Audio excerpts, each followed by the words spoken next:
Hello students, धमाल classes में अभी आप सभी लोगों का स्वागत है। आपको पिछले क्लासेस में काफ़ी कुछ चीज़ें बताई गई है और मेरी आशा है कि आप लोग बहुत से आपको जानकारी प्राप्त हुई होगी। आज आपके सामने जो पढ़ाने का नया चीज़ लाया हूँ जिसका नाम प्रीपोजिशन है। जो प्रीपोजिशन नाम तो बहुत सुनते होंगे और प्रीपोजिशन के बारे में ये जान लीजिए कि ये प्रीपोजिशन दो शब्दों के योग से बना है। प्री मीन्स पहले, अपोजिशन मीन्स स्थित, अर्थात पहले किसके पहले की स्थित, अर्थात नाउन या प्रोनाउन से पहले की स्थिति को जो प्रकट करते हैं उसे क्या कहते हैं? प्रीपोजिशन कहते हैं। अब देखो ये करता क्या है, दो संज्ञा दो सर्वनाम के बीच में संबंध को व्यक्त करता है, उसे प्रीपोजिशन कहते हैं। जैसे हम कह दें कि पुस्तक मेज पर है। मैंने एक सेंटेंस लिखा, पुस्तक मेज पर है। क्या लिखेंगे? The book is on the table. अब आप देख रहे हैं द बुक एक नाउन हो गया, द टेबल नाउन हो गया और संबंध व्यक्त कर रहा ऑन। तो दो संज्ञा के बीच में क्या करता है? संबंध को व्यक्त करता है, जिसे क्या बोलते हैं? प्रीपोजिशन बोलते हैं। अब बेटे स्टार्ट से शुरू कर रहे हैं जिसका नाम है प्रीपोजिशन, लेकिन इसके जानने से पहले आपको दो चीजें बताना चाहता हूं कि ध्यान दीजिएगा, कभी हिम्मत ना हारिएगा, हौसला को बुलंद रखिएगा। आपके एग्जाम में बहुत सी चीजें आते रहते हैं जिसमें सबसे महत्वपूर्ण भूमिका जो निभाती है कोई चीज, वो प्रीपोजिशन का निभाता है। तो प्रीपोजिशन में जो सबसे पहले शुरू होता है, पहले हेडिंग डाल दे रहे हैं, देख लीजिए। प्रीपोजिशन हिंदी होता है बेटा संबंध सूचक। क्या होता है? संबंध सूचक होता है। अब देखिए आप परिभाषा भी लिख सकते हैं। जो शब्द आप यहां लिखेंगे डेफिनेशन, डेफिनेशन में क्या होगा? जो शब्द दो संज्ञा या दो सर्वनाम के बीच में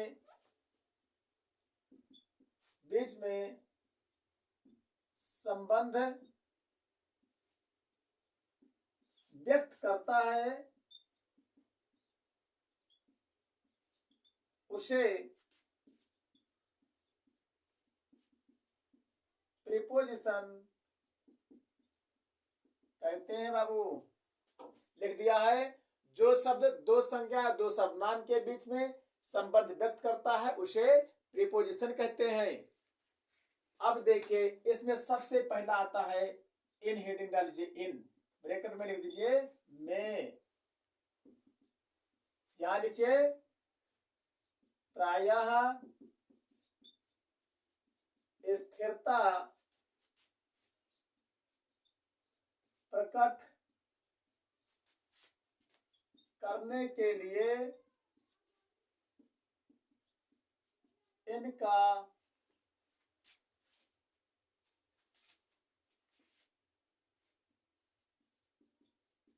प्रयोग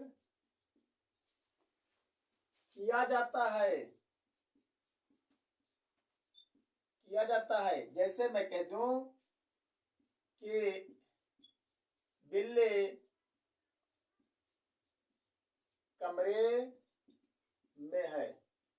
एक सेंटेंस मैंने लिखा है कि बिल्ली कमरे में है। देखिए में आ गया है ना। आप लिखेंगे the cat is in the room. देख लीजिए, एक नाउन ये दिया गया है, दूसरा नाउन ये दिया गया है, संबंध व्यक्त कर रहा है, इन व्यक्त कर रहा है। समझ गए? तो ये हो गया किसका प्रयोग? इन का प्रयोग। एक एग्जांपल और देख लीजिए,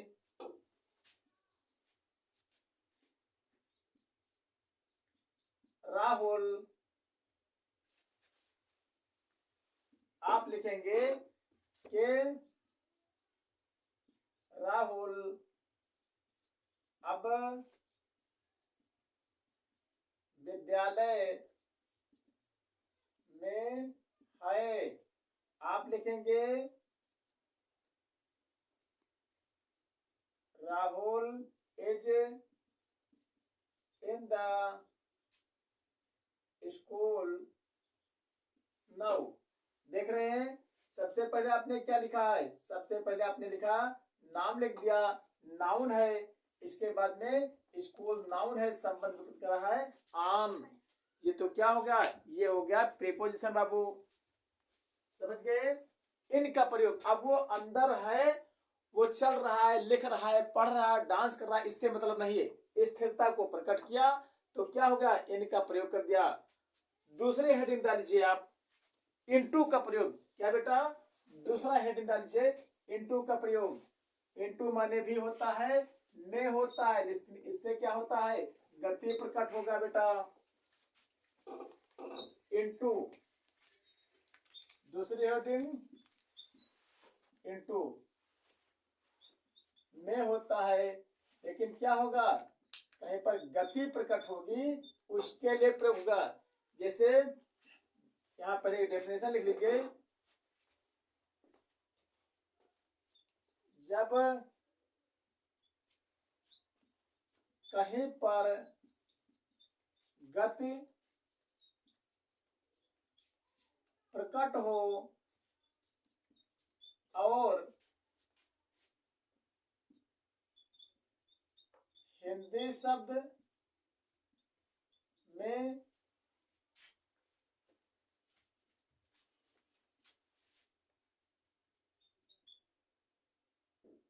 शब्द आया हो, में शब्द आए तो वहां इनटू का प्रयोग होता है। जैसे कह दिया जाए कि वहां था बिल्ली कमरे में है, और यहां लिख रहे हैं बिल्ली कमरे में गई। अब देखिए, यहां जब कमरे में गई तो गति हुआ अर्थात चाल हुआ है, तो क्या करेंगे, यहां में आया है तो यहां लिखेंगे द कैट वेंट। अब कहा गई है, अब वही इनटू लिख दीजिए, into the room. The cat आपने लिखा, द रूम लिखा, और संबंध कौन व्यक्त कर रहा है, इनटू व्यक्त कर रहा है। ऐसे कहा जाए, दूसरा एग्जांपल दे दें, मेरा मित्र, मेरा मित्र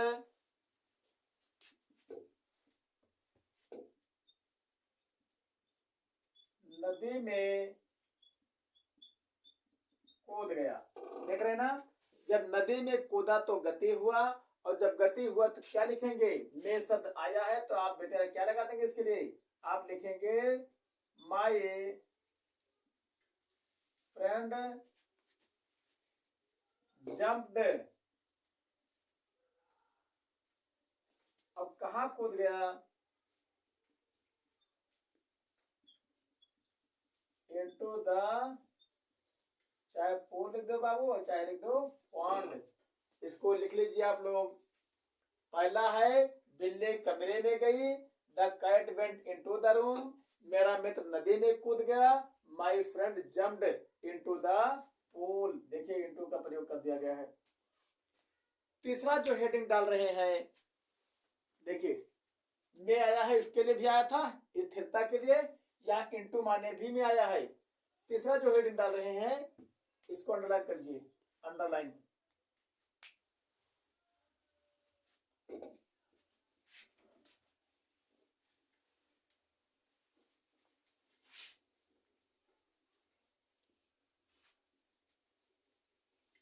अब देखिए, जो तीसरी हेडिंग डाल लीजिए, वो होता है बेटवीन। बेटे क्या होता है, BETWWN, बेटवीन।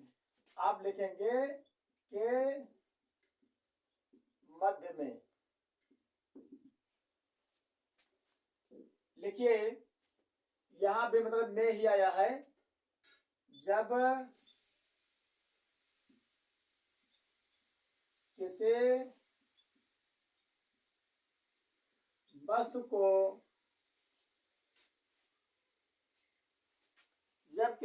को दो व्यक्तियों या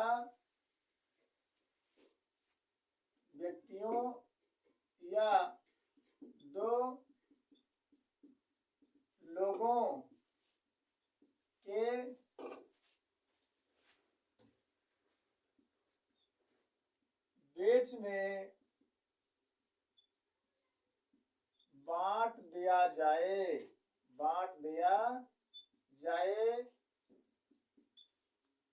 तो वहां क्या प्रयोग होता है? तो वहां बिटवीन, देख लो बेटा, तो वहां बिटवीन का प्रयोग होता है। लिख लीजिए पहले, तब आगे बढ़े। जब किसी वस्तु को दो व्यक्तियों या दो लोगों के बीच में बांट दिया जाए तो वहां बिटवीन का प्रयोग, यानी दो के मध्य में क्या होगा? बिटवीन होगा। जैसे कह दिया जाए,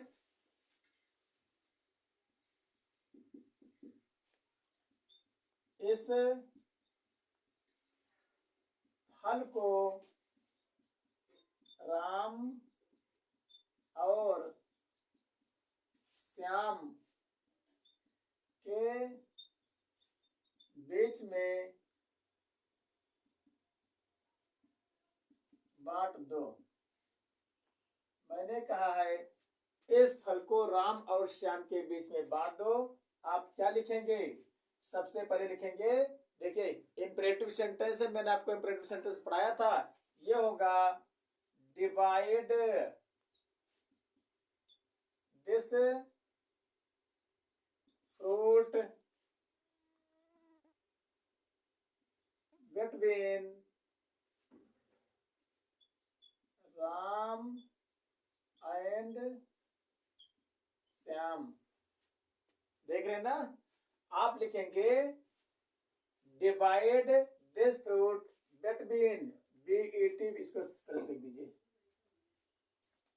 BETWWN, between Ram and Shyam.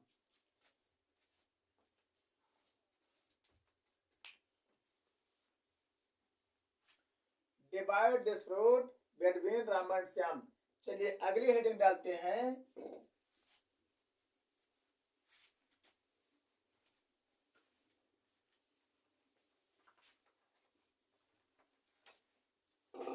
अगली हेडिंग जो नंबर आएगा आपका एमंग आएगा बेटा।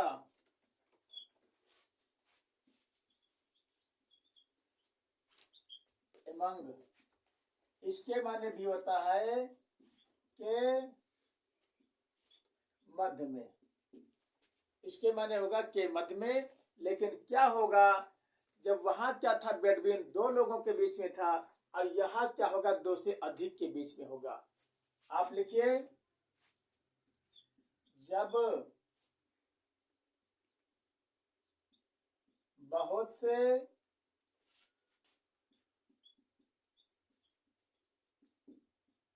वस्तुओं को बहुत से व्यक्तियों के मध्य में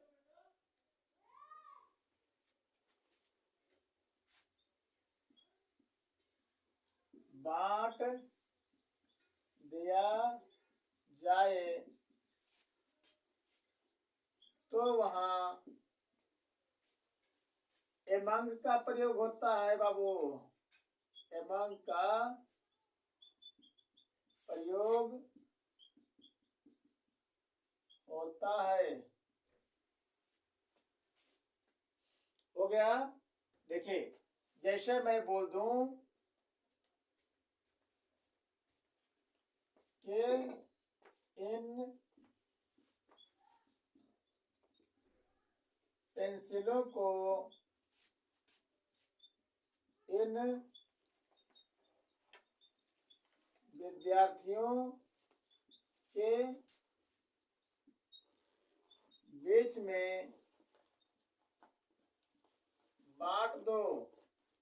मैंने लिखा है इन पेंसिलों को इन विद्यार्थियों के बीच में बांट दो, यानी पेंसिलों की संख्या भी ज्यादा है और विद्यार्थियों की संख्या ज्यादा है। तो क्या करेंगे, यहाँ सीधे सी बात है, क्या कर देंगे, यहाँ इसके बीच के लिए एमंग का प्रयोग कर देंगे। आप लिखेंगे डिस्ट्रीब्यूट। ध्यान दीजिएगा, डिवाइड मीन्स होता है काट कर बांटना और डिस्ट्रीब्यूट मीन्स होता है सीधे सीधे बांटना। तो होगा distribute. Distribute these pencils among these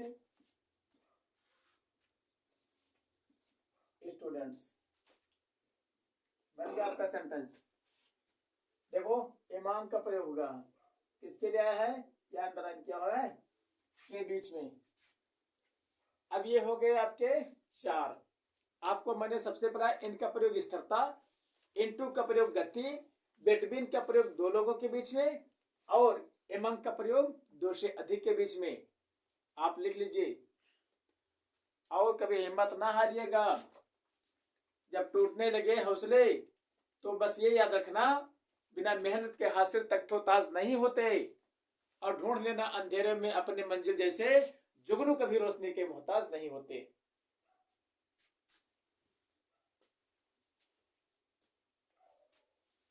देखिए अगली जो हेडिंग डालने जा रहे हैं उसको आप लिखिए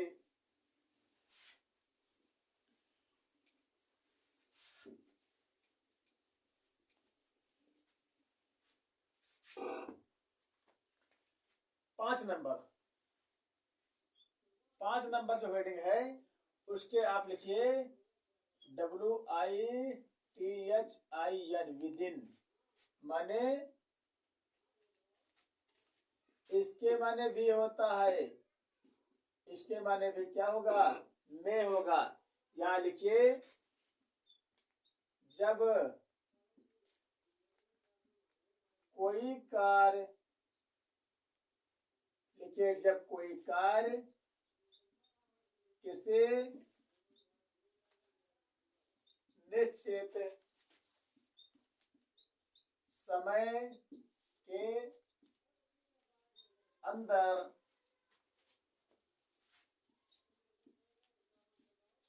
समाप्त हो जाए, जब कोई कार्य किसी निश्चित समय के अंदर समाप्त हो जाए तो वहां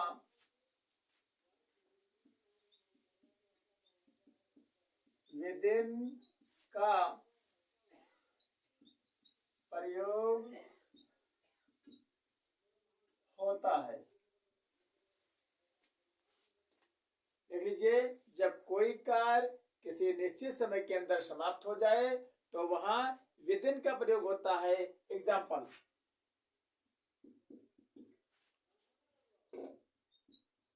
मेरा मित्र 10 दिन में दिल्ली से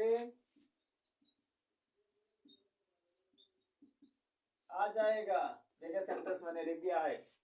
अब यहाँ देखिए समय निश्चित कर दिया, 10 दिन 15 20 दिन कुछ भी हो, 10 दिन 15 दिन 20 दिन कुछ भी हो, जब निश्चितता प्रकट हो जाएगी तो उसी में के लिए आप क्या प्रयोग कर देंगे, विदिन का प्रयोग कर देंगे। जैसे my friend will come from Delhi within 10 days। मैंने लिख दिया है my friend will come from Delhi within 10 days। देखिए ये में लिखा हुआ ना, इसी के लिए क्या लग गया है, विदिन का प्रयोग कर दिया गया है। Okay, understand everything what I told you here.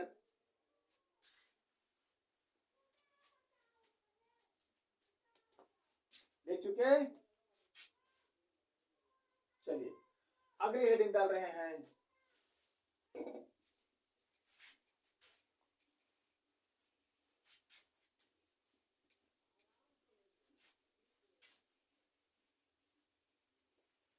जो अगली हेडिंग है आपका ध्यान रखिएगा, 6 नंबर एट और कामा लगा दीजिए इन। ब्रैकेट में इसके माने भी होता है, में होता है। जब कहीं पर एट इन का प्रयोग दिया गया है तो इसके माने भी क्या होगा, इन का प्रयोग होगा। लेकिन इसके उदाहरण अलग है। क्या है? जब दो स्थानों का एक साथ वर्णन किया जाए, जब दो स्थानों का एक साथ वर्णन किया जाए तो जो स्थान छोटा होता है उसके पहले एट और जो स्थान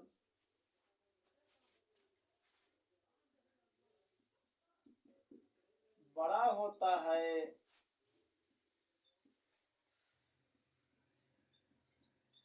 उसके पहले इनका प्रयोग करते हैं बाबू। इनका प्रयोग करते हैं। एग्जाम्पल के लिए ice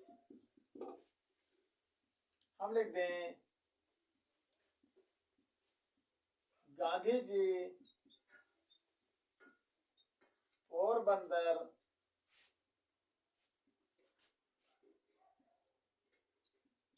Gujarat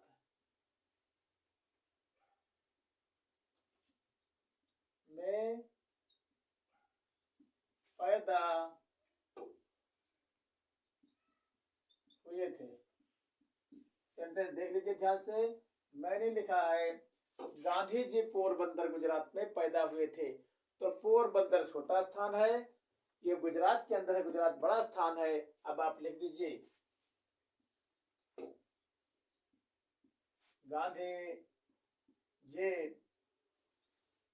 was born at Porbandar इन गुजरात। देखिए बेटा, आपने लिखा है पोरबंदर के पहले देखो क्या लगा दिया, एट लगा दिया, छोटा स्थान है। अब गुजरात बड़ा स्थान, इसके पहले इनका प्रयोग कर दिया है। हाँ लिख लीजिए, ये कौन सा नंबर था? इन हो गया 1, इंटू हो गया 2, बिटवीन हो गया 3, एमंग हो गया 4, विदिन हो गया 5, एट इन हो गया 6। ये कौन सा है? 6वां है। चलिए 7 नंबर लिखिए, मिटा दे रहे हैं।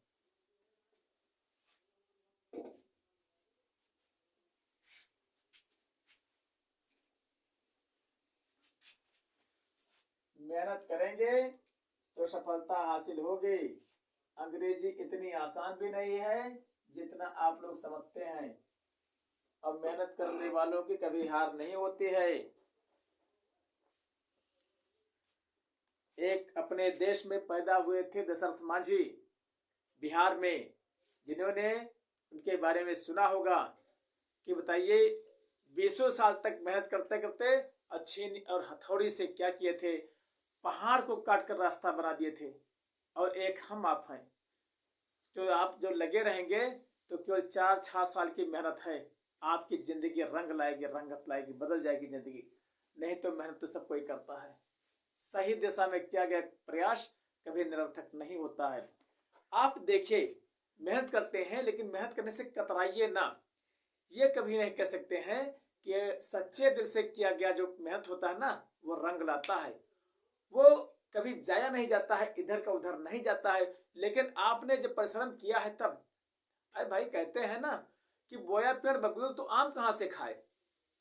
जब आप बबूल का पेड़ लगाएंगे तो आम की आशा कैसे कर सकते हैं। आप जब सही दिशा में मेहनत करेंगे तब तो आशा करेंगे। तो सही दिशा में प्रयास कीजिए, मेहनत कीजिए, सफलता तो हर हाल में आज नहीं तो कल मिलता ही मिलना। कहते हैं जैसी करनी वैसा फल, आज नहीं तो निश्चय कल। तो देखिए अगला नंबर देखिए, अगला नंबर आपके समझ क्या है बेटा, 6 नंबर हो गया था ना, अब 7 नंबर आता है आपका। देखिए आप लिखिए 7 नंबर, विद का प्रयोग, और इसके माने होता है से होता है और साथ दोनों होता है। WITH जब विद लिखेंगे तो इसके में से या साथ दोनों होता है, लेकिन दोनों अलग अलग कंडीशन है। पहला कंडीशन क्या है, जब किसी के साथ मिलकर, जब किसी के साथ मिलकर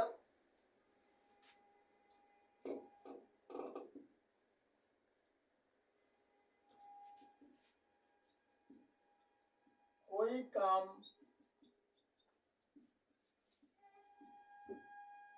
किया जाए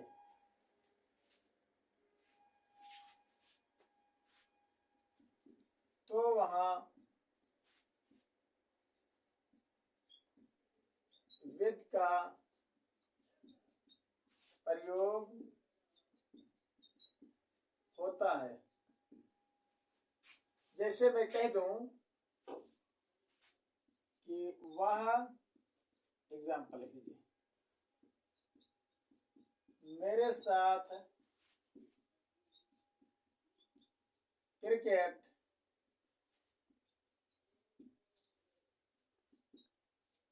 खेलता है, तो क्या लिखेंगे, देखो साथ आ गया है, हमने कहा ना साथ के लिए क्या लिखेंगे, विद का प्रयोग करेंगे, होगा ही प्लेज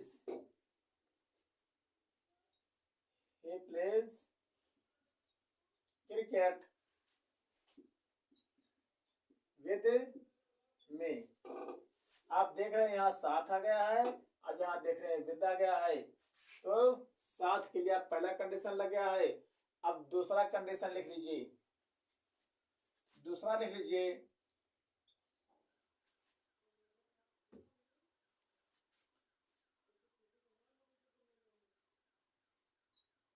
जब किसी यंत्र के सहायता से कोई कार्य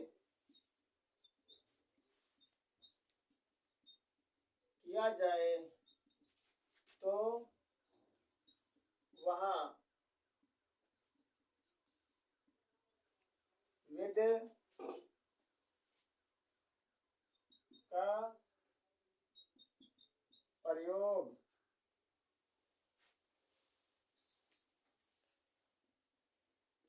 तो वहां विद का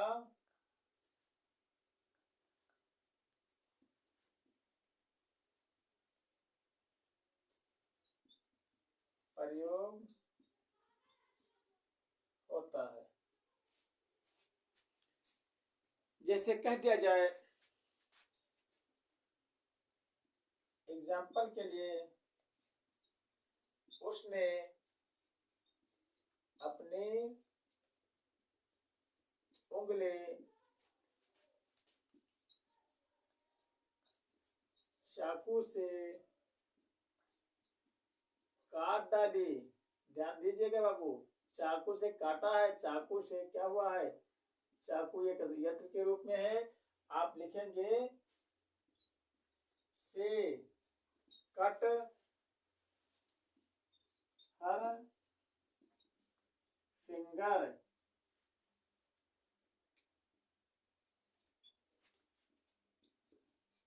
विद द नाइफ। यहां से आ गया है और यहाँ विद का प्रयोग हुआ है। समझ गए। अगला एग्जाम्पल, इसी का एक एग्जाम्पल और देख लीजिए।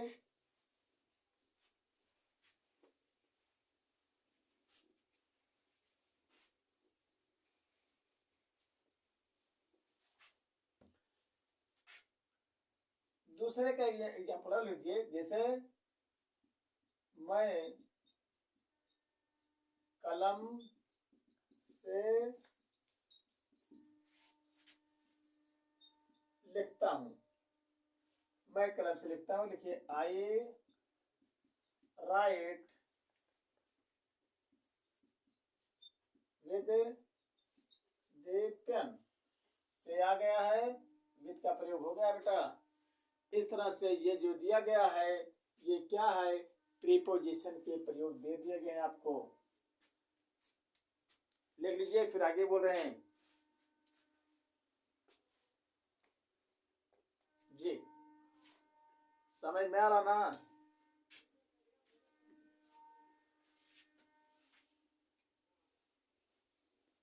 अगली हेडिंग डाल लीजिए। जो अगली हेडिंग आपका आता है बाई का प्रयोग। बाई का प्रयोग, बाई माने द्वारा भी होता है, और बाई माने एक तो द्वारा हो गया, एक में भी होगा। ध्यान रखिएगा। अब प्रयोग का होगा, देख लीजिए।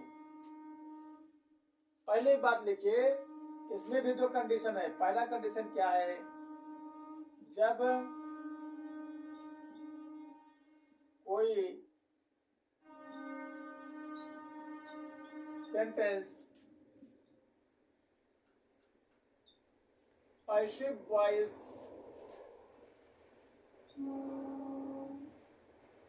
में हो तो वहां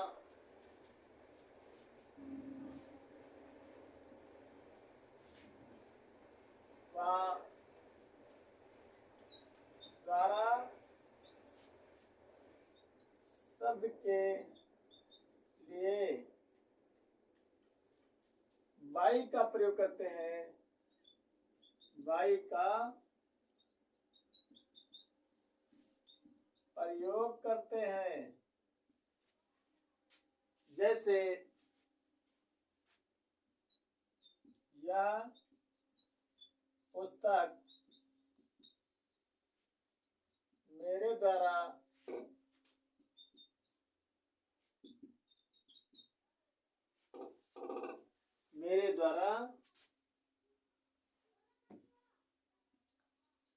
लिखी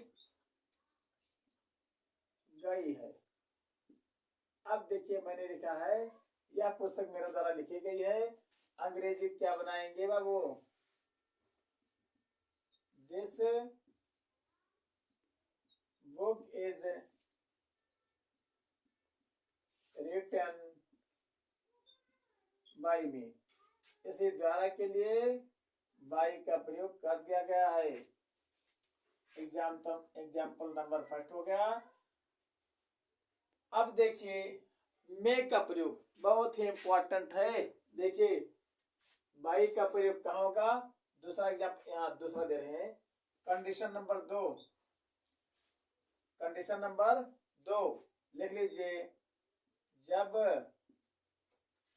नहीं, सॉरी, आप लिखिए प्रायः समय पूछने और बताने के लिए समय पूछने और बताने के लिए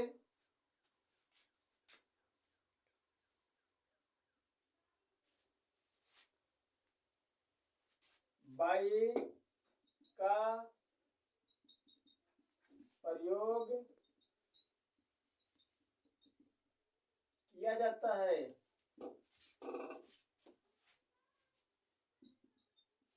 इनका प्रयोग गलत है। लिख लीजिए इसे। समय पूछने और बताने के लिए बाई का प्रयोग किया जाता है, इनका प्रयोग गलत है। यहाँ बाई का अर्थ, यहाँ बाई का अर्थ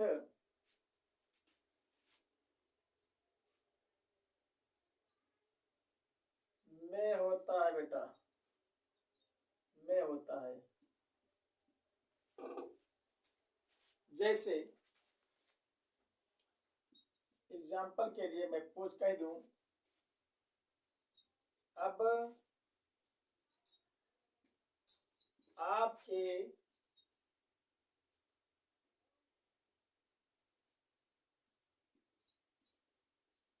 घड़ी में क्या समय है। मैंने सेंटेंस लिखा है, अब आपके घड़ी में क्या समय है। इसी में के लिए बाई का प्रयोग हो जाएगा। ये होगा what is the time by your watch. Interrogation चिन्ह देखिए, बाई लग गया, यहाँ क्या है, में है गया। आप कहते हैं अब मेरी घड़ी में 4 बजे हैं।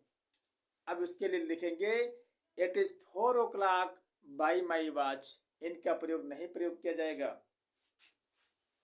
उतार लीजिए।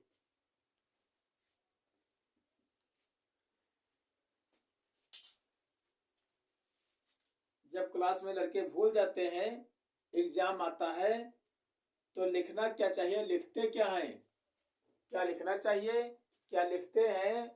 कहते हैं कि हमने देखा है, कॉपी चेक करे थे, कॉपी में एक लड़की ने लिखा था कि नंबर की थैली तेरे पास है, अगर पास कर दो तो क्या बात है।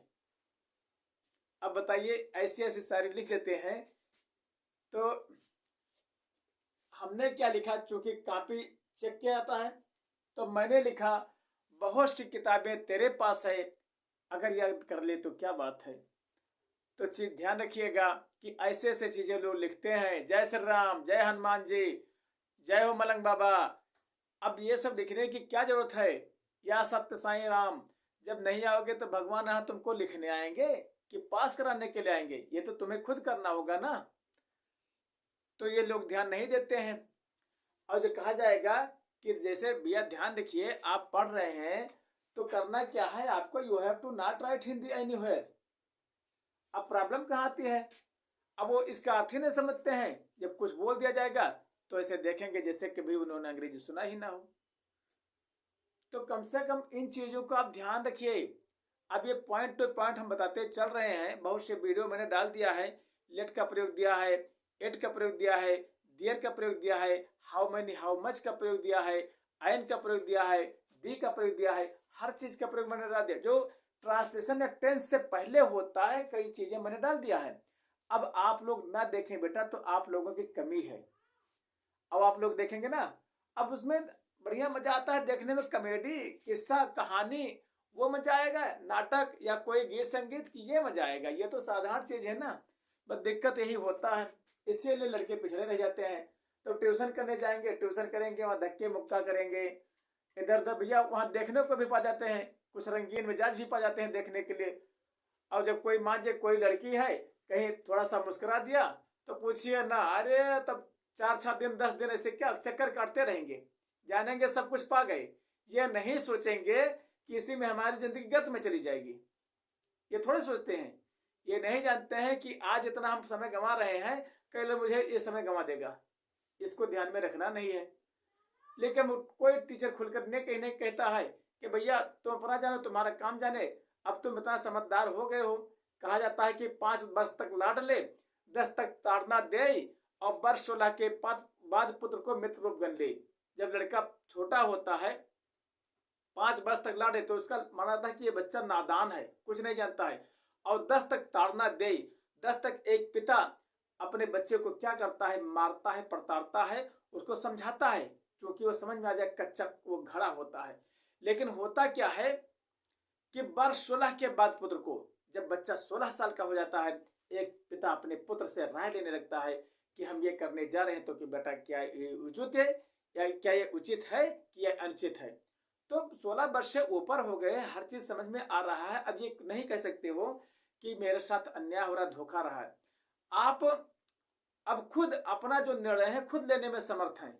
ये गलत कर रहे हैं तो आप जानते हैं कि मैं गलत कर रहा हूं, मेरा समय नुकसान हो रहा है, तो कम से कम इतना तो ध्यान रखिए कि माता पिता किस तरह से मेहनत की कमाई से कैसे खून पसीना एक करके आपको पैसा देते हैं, पढ़ने के लिए स्कूल भेजते हैं। अब पता लगा आप लड़कियों के चक्कर पीछे पड़े हुए हैं, तो ये भी कोई बात है। और वो क्या है, वो अब देखो, वो मतलब कि आज तुमको लाइन मार दिया, कल उनको मार देगा, और उनकी एक स्टाइल अलग होती है। देखो, हमने कहीं सुना है, देखा, सुनने तो छोड़ दिए, देखा है कि लड़कियां जानते हो क्या करती हैं। अब वो भाई देखो, फैशन कोई भी क्या था दिखाने के लिए, अच्छा कोई देखे ना, लोग फैशन क्यों करेंगे, या ऐसे बार झाड़ेंगे और इसमें से थोड़ा सा इधर खिसका लेंगे, बस ऐसे दिन भर करते रहेंगे। लड़के सोचेंगे वाह हमारे पीछे पड़ गई है। तो बेटा ये सब ना करें, ये सब नुकसानदेह है, आपके लिए फायदेमंद नहीं है। अब मेहनत करें, पढ़ाई करें। आप सोचे कि हाँ सर ने बताया था, अच्छी बातें बताया था, हाँ तब याद आएगा कब, जब 10 साल बीत जाएगा ना, तब कहेंगे हाँ सही सर बताते थे, हम नहीं मानते थे, देखिए आज हमारी जिंदगी गर्त में चली, किसी लायक नहीं होंगे। अब आज समय यही है, जानते हो क्या है, एक चीज बता दें, बहुत कटु सत्य है क्या, कि लोग क्या करते हैं, आज का जो वास्तविक समय है कि आप प्राइवेट स्कूल में पढ़ाते हैं, प्राइवेट स्कूल में पढ़ना पसंद करेंगे, पढ़ाते नहीं सॉरी, प्राइवेट स्कूल में एक माता पिता चाहता है कि हमारे बच्चे प्राइवेट स्कूल में पढ़ें। कहीं कोई बीमार होता है तो प्राइवेट जो हॉस्पिटल होता है उस पर बहुत ज्यादा भरोसा होता है। लेकिन आज का जो कटु सत्य है, सब कोई चाहता है मुझे जो दामाद मिले ना, वो सरकारी मिले, प्राइवेट टीचर ना मिले या प्राइवेट डॉक्टर ना मिले। तो इतना अंतर होता है भैया, जब पढ़ेंगे नहीं और जब सरकारी नहीं हो पाएंगे तो वो तो छोड़ दिया, आप दामाद बनने को तरस जाएंगे। तो इस तरह से आप मेहनत कीजिए, हिम्मत कभी ना हारिए, हिम्मत ना गंवाइए, और हम लोग आपके साथ लगे हुए हैं। देखिए YouTube चैनल वाले ना जो पढ़ाएंगे, बहुत मन से पढ़ाते हैं, वो जानते हैं कि हमारे बच्चे पढ़ रहे होंगे, और जब वो निखरेंगे ना तो अध्यापक खुद अपने आप निखर जाएगा। और अध्यापक और सड़क, शिक्षक और सड़क दो ऐसी चीजें होती हैं जो खुद जहां के तहां रह जाती हैं, लेकिन दूसरों को मंजिल तक उठा देती हैं। तो ये काहे भूल रहे हो। तो जो ये टॉपिक मैंने आपको दिया है बेटा, आज की इस टॉपिक में आज से इतना ही, अगले वीडियो में, तब तक के लिए बाय, थैंक यू, जय हिंद।